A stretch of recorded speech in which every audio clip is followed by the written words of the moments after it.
बचातो जवाबदारी आमचो और एतो बीती पीढ़ी चो आए।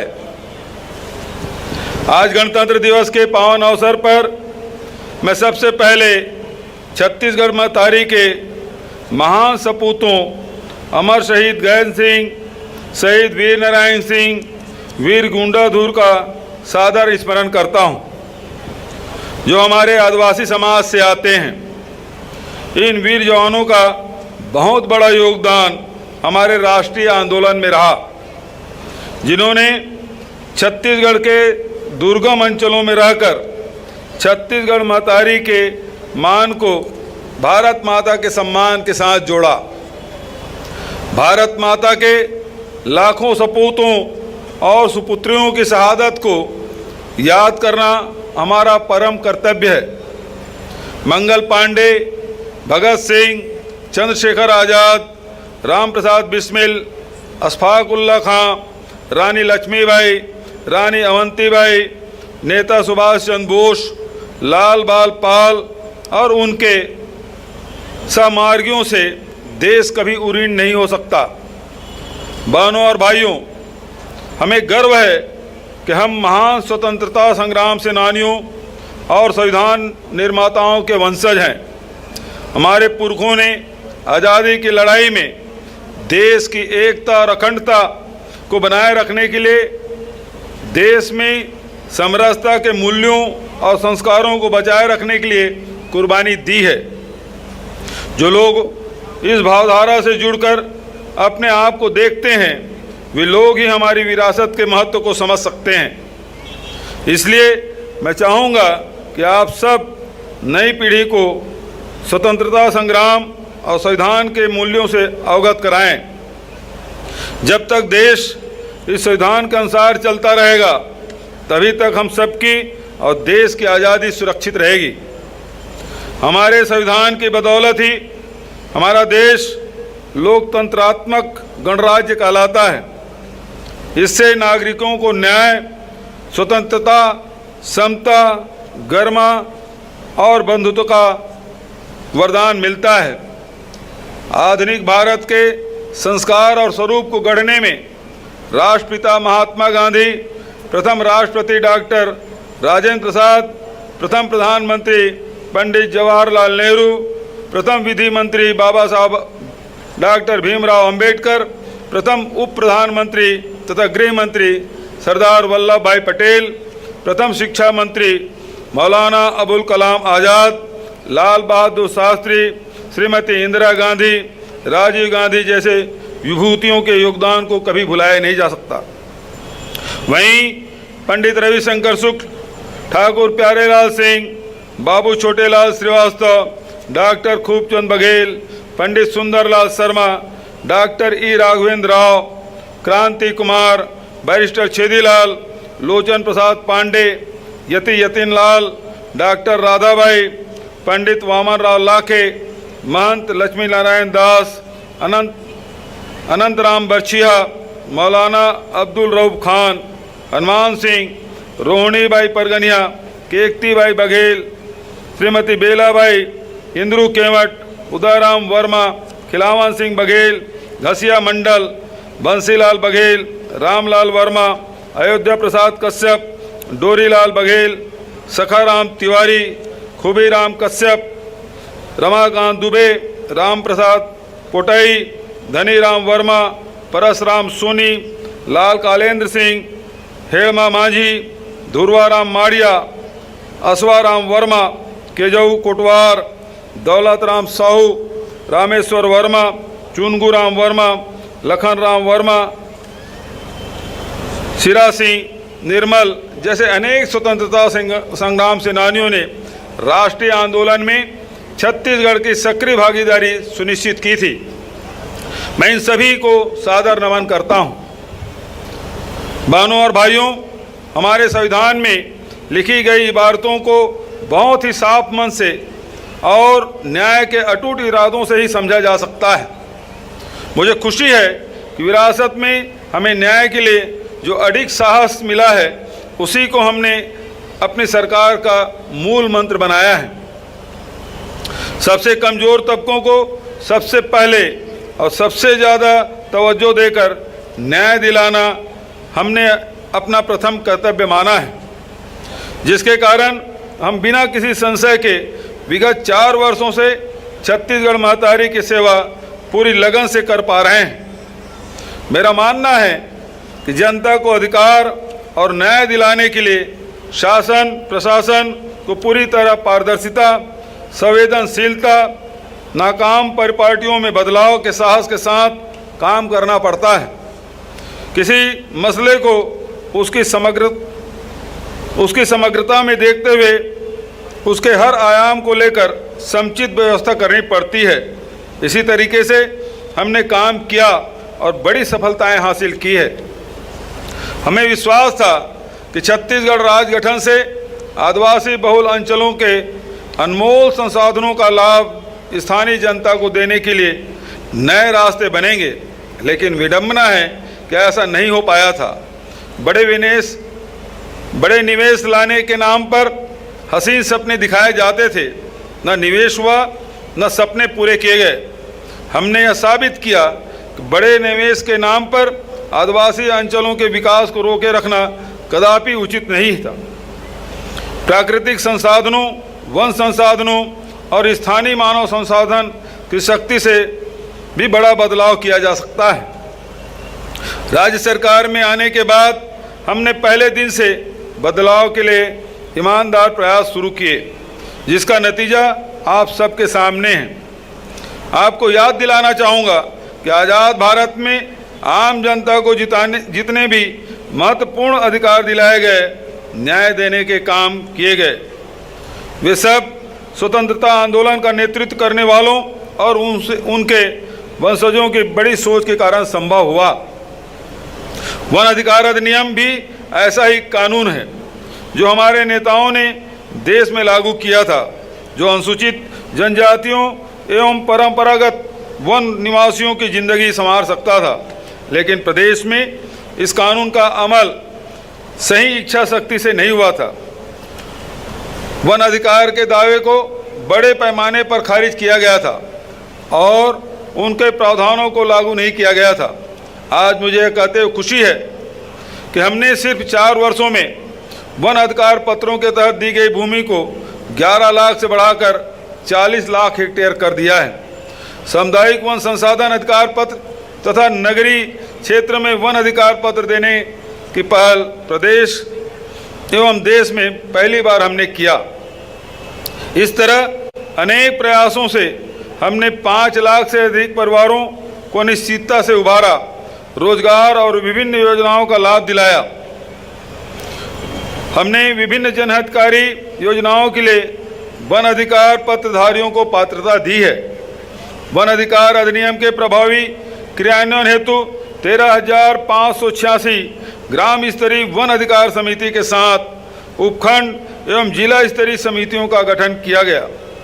इसी तरह विशेष रूप से कमजोर जनजातियों को पर्यावास का अधिकार देने की शुरुआत भी हमने धमतरी जिले से की है। हमें यह देखकर बहुत अफसोस होता था कि प्रकृति और वनोपज की रक्षा करने वाले लोग अपनी आमदनी के लिए अपने अधिकारों से वंचित थे। हमने आदिवासी भाई बहनों को न्याय दिलाने के लिए लघु वनोपज उपार्जन के सभी पहलुओं पर काम किया। 7 से बढ़ाकर 65 वनोपजों के लिए समर्थन मूल्य देने तथा मूल्य वृद्धि के साथ उपार्जन केंद्र में समुचित व्यवस्था भी की, जिसके कारण अब हम देश के कुल वनोपज खरीदी का 75% खरीद रहे हैं। तेंदुपत्ता संग्रहण पारिश्रमिक 2,500 से बढ़ाकर 4,000 रुपये प्रति मानक बोरा किया है, जिसके कारण संग्राहकों को मिलने वाली राशि 1,500 करोड़ से बढ़कर 2,521 करोड़ हो गया है। इतना ही नहीं, हमने आदिवासी परिवारों को ऐसी फसलें लेने के लिए प्रेरित किया जो बाजार में बहुत अच्छे दामों पर बिकती है, और इस तरह हमने आदिवासी समाज के लिए उन्नत खेती का रास्ता खोलकर उन्हें प्रगतिशील किसानों की नई पहचान भी दिलाई। गोहांडीगुड़ा में जमीन वापसी के साथ हमने पूरे प्रदेश में वनोपज प्रसंस्करण केंद्र स्थापित करने का निर्णय लिया था। अब प्रदेश में ऐसे 50 केंद्रों में 134 प्रकार के हर्बल उत्पाद तैयार किए जा रहे हैं, जिनकी बिक्री ई-कॉमर्स प्लेटफॉर्म के साथ ही राज्य स्थापित संजीवनी केंद्र, सी मार्ट आदि से हो रही है। मात्र 4 वर्षों में प्रदेश के 112 विकास खंडों में भूमि का चिन्हांकन और 52 विकास खंडों में भूमि हस्तांतरण हो चुका है। प्रदेश में 562 खाद्य प्रसंस्करण इकाइयाँ स्थापित की जा चुकी है। लघु धान्य या मिलेट्स की ज़्यादातर खेती वनांचलों में की जाती है, लेकिन उचित दाम व विपणन सुविधाओं के अभाव में इसका लाभ आदिवासी तथा ग्रामीण जनता को नहीं मिल पा रहा था। हमने मिलेट्स के साथ इसकी खेती करने वाले किसानों को भी मान दिलाया है। कोदो, कुटकी, रागी खरीदी के लिए समर्थन मूल्य घोषित किया है। इसे राजीव गांधी किसान न्याय योजना से भी जोड़ा गया। छत्तीसगढ़ मिलेट विशेष मिशन का गठन किया गया। 14 जिले में मिलेट्स की उत्पादकता सहित आवश्यक शोध व अनुसंधान हेतु MOU किया गया। मुझे विश्वास है कि मिलेट्स को लेकर देश और दुनिया में जो सकारात्मक वातावरण बना है, उसका लाभ छत्तीसगढ़ के आदिवासियों और किसानों को दिलाने के लिए हमने सही समय पर सही कदम उठा लिया है। हमने अनुसूचित जनजाति तथा अनुसूचित जाति व अन्य पिछड़े वर्ग के विकास के लिए नए नए उपाय किए हैं। आदर्श छात्रावास योजना, एकलव्य आदर्श आवासीय विद्यालय योजना, शिष्यवृत्ति योजना, छात्र भोजन सहाय योजना, राजीव उत्थान योजना, राजीव गांधी बाल भविष्य सुरक्षा योजना, जवाहर विद्यार्थी उत्कर्ष योजना जैसे अनेक प्रयासों से सहायता राशि, हितग्राहियों की संख्या और सुविधा में लगातार बढ़ोतरी किए जाने से विद्यार्थियों में नई आशा और विश्वास जागा है। राष्ट्रीय आदिवासी नृत्य महोत्सव, विश्व आदिवासी दिवस पर सार्वजनिक अवकाश व शहीद वीर नारायण सिंह संग्रहालय जैसे पहल से इन वर्गों का गौरव और आत्मविश्वास बढ़ाने में मदद मिली है। हमने देवगुड़ी तथा गोटुल के महत्व को आत्मसात करते हुए इनके विकास हेतु आर्थिक सहायता में भी बढ़ोतरी की है। विभिन्न परंपरागत काम करने वाले समुदायों की आय वृद्धि हेतु समुचित पहल करने के लिए मंडलों का गठन किया गया है। वहीं चिराग परियोजना के माध्यम से 14 आदिवासी बहुल जिलों में कृषि और इससे जुड़े अवसरों का लाभ स्थानीय लोगों को दिलाने का कार्य भी शुरू किया गया है। देश के जिन कानूनों का लाभ प्रदेश के आदिवासी समाज को राहत देने के लिए पूर्व में नहीं किया गया था, हमने उस दिशा में भी ठोस कदम उठाए हैं। पेशा कानून के लिए नियम बनाने के मामले में हम देश में 5वें राज्य बने हैं। जेल में बंद व अनावश्यक मुकदमेबाजी से टूट रहे आदिवासी परिवार को राहत व रिहाई दिलाने का वादा भी हमने निभाया है। आदिवासी बहुल अंचलों में बिजली, पानी, शिक्षा, स्वास्थ्य, राशन, पोषण, रोजगार, सड़क निर्माण, बस्तर फाइटर के बल में भर्ती जैसे बुनियादी ज़रूरतों को पूरा करने के लिए हमने विशेष रणनीति अपनाई, जिससे समस्याओं का समाधान तत्काल हो और लोगों को शासन प्रशासन की नज़दीक उपस्थिति महसूस भी हो। समन्वित प्रयासों एवं एकीकृत योजनाओं से स्थल पर हल मिलना शुरू हुआ। नक्सलवाद की जड़ें भी कमज़ोर होती चली गई। जनजीवन सामान्य हुआ। 13 वर्षों से बंद 300 स्कूलों का जीर्णोद्धार और पुनः संचालन संभव हुआ। यही वजह है कि बस्तर अब नक्सलगढ़ नहीं बल्कि विकासगढ़ के रूप में नई पहचान पा रहा है। बस्तर में अब नियमित हवाई यात्रा की तरह नियमित विकास की ऊंची उड़ान भी देखने को मिल रही है। बहनों और भाइयों, छत्तीसगढ़ राज्य गठन से किसानों और ग्रामीणों के मन में यह उम्मीद जागी थी कि उनको आर्थिक स्वावलंबन के साथ सम्मान भी मिलेगा, लेकिन हकीकत में उन्हें धोखा ही मिला था। 4 साल पहले हमने यह बेड़ा उठाया कि धानी धरती के धानवान किसानों को धनवान बनाएंगे। 1.5 दशक तक उनके साथ हुए धोखों के दुखों को भुलाकर उन्हें खुशहाल जिंदगी का हकदार बनाएंगे। मुझे खुशी है हमने मात्र 4 वर्षों में धान खरीदी को 56,88,000 मीट्रिक टन से बढ़ाकर 1 करोड़ मीट्रिक टन से अधिक पहुंचा दिया और हर वर्ष एक नया कीर्तिमान स्थापित किया है। मैं कहना चाहता हूं कि इस उपलब्धि के पीछे कड़ी मेहनत और दृढ़ संकल्प का हाथ रहा है। उदाहरण के लिए 4 साल पहले समर्थन मूल्य पर धान बेचने वाले किसान हताश होने के कारण मात्र 15,77,000 किसानों ने पंजीयन कराया था, जो अब बढ़कर 25 लाख हो गया है। धान बेचने वाले पहले पंजीकृत रकबा मात्र 24,46,000 हेक्टेयर था, जो अब बढ़कर 32 लाख से अधिक हो गया है। खरीदी केंद्र की संख्या पहले मात्र 1,899 थी, जो अब बढ़कर 2,497 कर दी गई है। इसके अलावा बारदाने की कमी, टोकन तौल भुगतान जैसी समस्याओं के कारण से किसानों को मंडी में बेहद अपमानजनक स्थिति का सामना करना पड़ता था। हमने ऑनलाइन टोकन शुरू किया और ऐसे अनेक इंतजाम किए जिससे धान खरीदी बहुत ही सम्मानजनक, शांति और व्यवस्थित तरीके से हो पाई। इस तरह सुविधा देने के कारण हम देश में सर्वाधिक किसानों का धान खरीदने वाले राज्य भी बने हैं। हमने संग्रहित धान को सीधे मिलिंग के लिए भेजने की नई व्यवस्था की, जिससे धान के नुकसान पर अंकुश लगा। वहीं मिलिंग क्षमता बढ़ने से हम केंद्रीय पूल में सबसे ज़्यादा चावल देने वाले राज्य बन गए हैं। धरती को हम माता मानते हैं, तो हमारा कर्तव्य हो जाता है कि माता की सेहत का पूरा ध्यान रखें, रासायनिक जहर से माटी की शुद्धता को बचाएं। हमने तो नरवा गरवा घुरवा बारी की पहचान छत्तीसगढ़ के 4 चिन्हारी के रूप में की है और सुराजी गांव योजना के तहत इस चिन्हारी को बचाने, बढ़ाने, सजाने, संवारने और आने वाले पीढ़ी को अच्छी से अच्छी स्थिति में सौंपने के लिए बहुत बड़ा अभियान छेड़ा है। मुझे खुशी है कि हमारा यह काम सही दिशा में सही गति से साथ चल रहा है। जगह जगह से भूमि जल स्तर बढ़ने की खबरें आ रही है। जैविक खाद और जैविक खेती को लेकर छत्तीसगढ़ ऊंची उड़ान भर चुका है।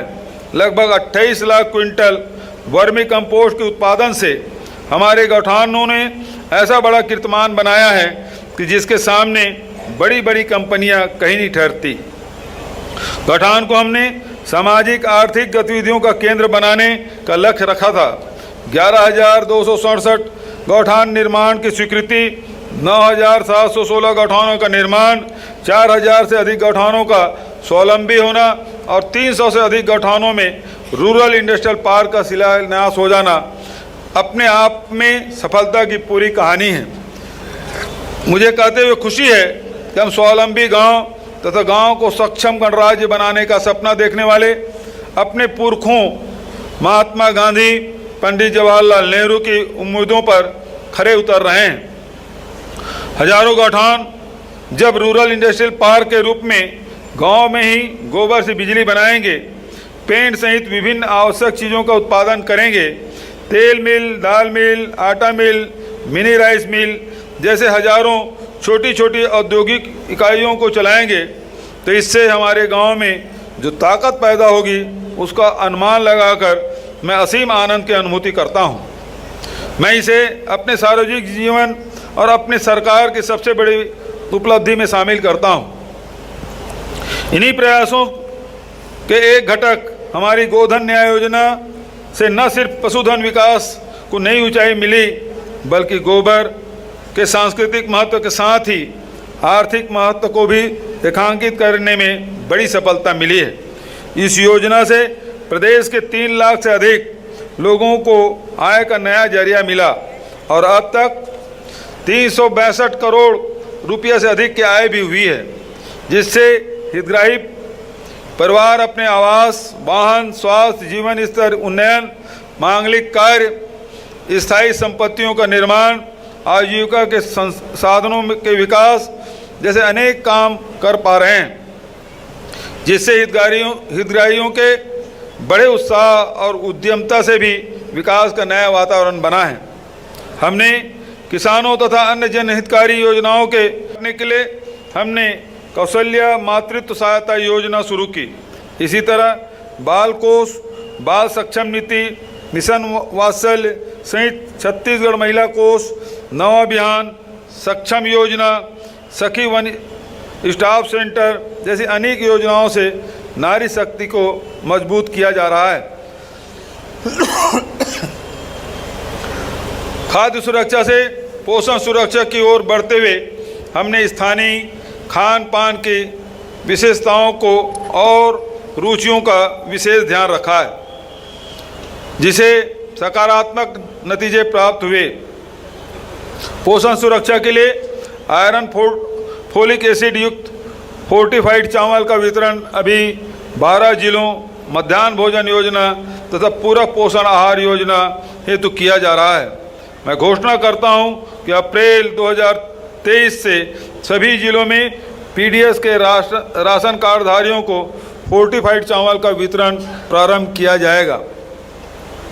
छत्तीसगढ़ सरकार द्वारा 64 लाख अंत्योदय प्राथमिकता एकल निराश्रित एवं निःशक्त जन राशन कार्डधारियों को अप्रैल 2022 से दिसंबर 2022 तक निर्धारित मासिक पात्रता एवं अतिरिक्त पात्रता का चावल निःशुल्क वितरण किया गया। मैं घोषणा करता हूं कि इस वर्ष जनवरी 2023 से दिसंबर 2023 तक मासिक पात्रता का चावल निःशुल्क प्रदान किया जाएगा। हमने वर्ष 2011 की जनगणना के अनुसार सार्वभौम पीडीएस के तहत 2,61,00,000 हितग्राहियों को अर्थात 100% खाद्य सुरक्षा का लक्ष्य पूरा कर लिया है। राशन कार्डधारी अपनी सुविधा से छत्तीसगढ़ अथवा देश के किसी भी राज्य की उचित मूल्य दुकान से राशन प्राप्त कर सकें, इसके लिए one nation one ration card योजना पर अमल किया जा रहा है। 13,518 उचित मूल्य दुकानों में से 13,451 उचित मूल्य दुकानों में ई पास मशीन स्थापित करके आधार प्रमाणीकरण के माध्यम से राशन सामग्री का वितरण किया जा रहा है। बहनों और भाइयों, मुझे कहने में कोई संकोच नहीं बल्कि सुखद एहसास होता है कि हमने ग्रामीण क्षेत्रों के आर्थिक, वाणिज्यिक, औद्योगिक विकास का पूरा ध्यान दिया है। हमारे गांव निर्माण का केंद्र बने और शहर विक्रय का इस सोच को धरातल पर उतारने के लिए हम हर संभव प्रयास कर रहे हैं। इसके अलावा हमने छत्तीसगढ़ को नए जमाने के अनुरूप नए औद्योगिक विकास के लिए भी आदर्श राज्य बनाया है। इसके लिए हमने स्टील क्षेत्र जैसे अपनी पुरानी ताकत को फिर से जगाया है, तो खाद्य प्रसंस्करण, दवा, लघु अनुपज, रक्षा, इलेक्ट्रॉनिक्स, जूट, प्लास्टिक, इलेक्ट्रिक वाहन, चार्जिंग स्टेशन, सेवा केंद्र, बीपीओ, 3D प्रिंटिंग, टेक्सटाइल, पर्यटन, मनोरंजन सेवा केंद्र, ब्रिज ग्रेडिंग जैसे क्षेत्रों को भी छत्तीसगढ़ में भागीदारी निभाने के लिए आमंत्रित किया गया। यही वजह है विगत 4 वर्षों में प्रदेश में 1,856 औद्योगिक इकाइयाँ स्थापित हुई, जिसमें से 19,700 करोड़ रुपये का पूंजी निवेश सुनिश्चित हुआ। हमने शासन प्रशासन की सेवाएं आम जनता तक पहुंचाने के लिए जो घोषणाएं की थी उन सब को पूरा कर दिया गया है। विगत 4 वर्षों में हमने 6 नए जिले, 19 अनुभाग, 83 तहसीलों का गठन किया है। शासकीय सेवाओं को पुरानी पेंशन योजना, छत्तीसगढ़ सामान्य भविष्य निधि योजना का लाभ देने हेतु हम अपने निर्णय पर अडिग हैं और इसके लिए समुचित कदम उठाए जा चुके हैं। आम जनता को ऑनलाइन सेवाएं देने के लिए हमने लोक सेवा केंद्रों को सशक्त बनाया, जिसके कारण विगत 4 वर्षों में लगभग 1,14,00,000 आवेदनों का निराकरण इसी प्रणाली से किया गया। इसके अलावा परिवहन, नगरीय निकायों तथा विभिन्न शासकीय सेवाओं में पारदर्शिता के लिए ऑनलाइन प्रणाली को बढ़ावा दिया गया है, जिसका लाभ लाखों लोगों को हो रहा है। मुख्यमंत्री मितान योजना के तहत सभी 14 नगर निगमों में जनता के घर जाकर प्रमाण पत्र, लाइसेंस जैसे दस्तावेज उपलब्ध कराए जा रहे हैं, जिसका लाभ 40,000 से अधिक लोगों को मिला है। मेरा मानना है कि सेहत, समृद्धि और खुशहाली का सीधा रिश्ता होता है। कहा गया है, एक स्वस्थ हजार नियामत, एक स्वास्थ्य हजार नियामत। हमारी सरकार ने जन स्वास्थ्य सुविधाओं को जन जन तक पहुंचाने के लिए युद्ध स्तर पर प्रयास किए हैं। नए अस्पताल खोलने, अस्पतालों के उन्नयन जैसे सारे योजनाबद्ध कार्य तेजी से हों, यह सुनिश्चित करने के साथ ही हमने हर हालत में समुदाय तक पहुंचाने की रणनीति अपनाई। इस तरह चलित चिकित्सालयों को हाट बाजारों, बसाहटों, तंग बस्तियों और उन सभी जगहों तक पहुंचाया गया जहां तत्काल आवश्यकता थी। जन स्वास्थ्य सुविधाएं नियमित प्रक्रियाओं के चक्कर में उलझकर विलंबित न हो, यह हमारी सबसे बड़ी चिंता थी। यही वजह है कि विगत 4 वर्षों में हमने मुख्यमंत्री हाट बाजार क्लिनिक योजना, मुख्यमंत्री शहरी स्लम स्वास्थ्य योजना, मुख्यमंत्री दाई दीदी क्लिनिक योजना, हमर लेव जैसी योजनाओं में से 1,90,00,000 से अधिक लोगों की स्वास्थ्य रक्षा की है। Shri Dhanvantari generic medical store योजना के तहत राज्य के 169 नगरीय निकायों में 193 दुकानें संचालित की जा रही है, जिसके माध्यम से 43 लाख से अधिक लोगों को 75 करोड़ रुपये के से अधिक की बचत हुई है। धनराशि किसी के इलाज में रुकावट न बने, इसलिए हमने डॉक्टर खूबचंद बघेल स्वास्थ्य सहायता योजना और मुख्यमंत्री विशेष स्वास्थ्य सहायता योजना के माध्यम से बड़े पैमाने पर निःशुल्क चिकित्सा की व्यवस्था की है। 4 वर्ष पूर्व तक प्रदेश के विभिन्न अंचलों में जिस तरह से बीमारियां और महामारी फैली थी, उसे तत्काल प्रभाव से रोकने में हमें बड़ी सफलता मिली है। मलेरिया मुक्त छत्तीसगढ़ अभियान से प्रदेश में परजीवी सूचकांक 5.31% से घटकर 0.92% हो रहा गया है। यह सुनिश्चित कर रहे हैं कि नवा छत्तीसगढ़ स्वस्थ छत्तीसगढ़ के रूप में अपनी नई पहचान बनाए। हमने शिक्षा के माध्यम से राज्य की नई पीढ़ी को सक्षम बनाने की दिशा में भी क्रांतिकारी उपाय किए हैं। पहली कक्षा की पढ़ाई मातृभाषा से शुरू करने के लिए राज्य व्यापी भाषाई सर्वे करने वाले हम पहले राज्य हैं। बस्तर के गांव-गांव में कहानी उत्सव के माध्यम से भाषा में शिक्षा देने के अभियान को गति दी गई है। सरकारी शालाओं के बच्चों का आत्मबल बढ़ाने और उनकी प्रतिभा को संवारने हेतु पब्लिक स्कूलों से बेहतर अधोसंरचना विकसित करने की दिशा में हम तेजी से आगे बढ़ रहे हैं। स्वामी आत्मानंद उत्कृष्ट अंग्रेजी माध्यम के 247 शालाओं और हिंदी माध्यम के 32 शालाओं का संचालन किया जा रहा है, जिसमें 2,15,000 बच्चे को प्रवेश मिला है। आगामी सत्र में 422 नई शालाओं को उत्कृष्टता के इस अभियान में शामिल करने की तैयारी की जा रही है। सुघर पढ़ोइया योजना भी शुरू की गई है, जिसमें विद्यालयों को शैक्षिक उन्नयन में भागीदार बनाकर पुरस्कारों की घोषणा की गई है। अल्प समय में ही 22,000 से अधिक अर्थात 51% विद्यालयों ने इस योजना में शामिल होने की अनुमति देकर बड़े सुधार की दिशा में कदम उठा लिया है। मैं अपील करता हूं, सभी विद्यालय अपनी सहमति प्रदान करें। लंबे समय से जिन शासकीय शालाओं की मरम्मत अथवा जीर्णोद्धार नहीं किया जा सका था, इसके लिए हमने 780 करोड़ रुपये का प्रावधान किया है, ताकि तत्काल यह कार्य हो सके। उस शिक्षा को हमने युवाओं के अनुशासन, संस्कार और उसके रोजगार की क्षमता बढ़ाने के नज़रिए से देखा और समुचित कदम उठाए हैं। आवश्यकता के अनुरूप हमने सहशिक्षा और बालिकाओं के लिए विशेष महाविद्यालय शुरू किए तथा सीटों में भी बड़े पैमाने पर बढ़ोतरी की है। इससे मुझे यह कहते हुए खुशी है कि महाविद्यालयों में सकल नामांकन अनुपात 5 गुना बढ़ गया है, वहीं छात्राओं की संख्या 2 गुनी से अधिक हो गई है। इस तरह उस शिक्षा के क्षेत्र में बेटियों को आगे बढ़ना एक बड़ी उपलब्धि है। मैं बेटियों को उनके उत्साह, जागरूकता और आगे बढ़ने की दृढ़ इच्छा शक्ति के लिए सलाम करता हूँ। स्वामी आत्मानंद उत्कृष्ट विद्यालयों के तर्ज पर महाविद्यालय खोलने का भी निर्णय लिया गया है, जो उच्च शिक्षा के क्षेत्र उत्कृष्टता केंद्र के रूप में नई प्रतिमान बनेंगे। युवाओं को रोजगार उपलब्ध कराने के लिए एक और जहां शासकीय अर्धशासकीय विभागों, निगमों, मंडलों, आयोगों, समितियों आदि में बड़े पैमाने पर भर्ती की गई, वहीं निजी क्षेत्र में भी रोजगार और स्वरोजगार की समुचित व्यवस्था की गई। राज्य लोक सेवा आयोग व्यापम में परीक्षा शुल्क माफ किया गया है। निर्माण विभागों में ई पंजीयन के माध्यम से सीमित निविदा प्रक्रिया का लाभ दिया गया है। गांव से लेकर शहरों तक आर्थिक गतिविधियों में वृद्धि हुई, जिससे बड़े पैमाने पर रोजगार के अवसर पैदा हुए। इस तरह छत्तीसगढ़ में बेरोजगारी दर 0.1% के न्यूनतम स्तर तक लाने में मिली सफलता का श्रेय मैं राज्य के विकास में भागीदार बने आप सभी लोगों को देता हूं। मैं कहना चाहता हूं कि व्यापक जनभागीदारी, नवाचार, समावेशी विकास की हमारी रणनीति से बना छत्तीसगढ़ मॉडल अब देश को सही दिशा दे रहा है।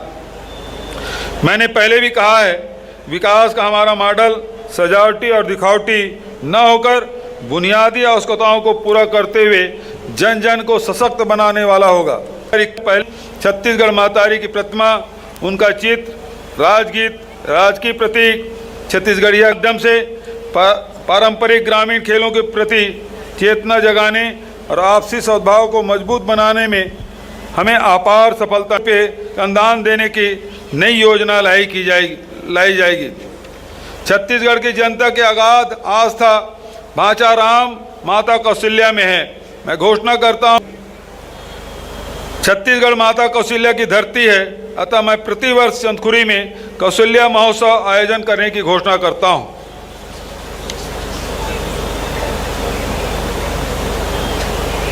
आदरणीय साथियों, हम सब मिलकर इस प्रदेश को देश का सबसे समृद्ध और खुशहाल राज्य बनाने में हम सफल होंगे। स्वतंत्रता जिंदाबाद, लोकतंत्र जिंदाबाद, संविधान जिंदाबाद, छत्तीसगढ़ मातारी की जय हिंद, जय हिंद, जय हिंद। और अब माननीय मुख्य अतिथि महोदय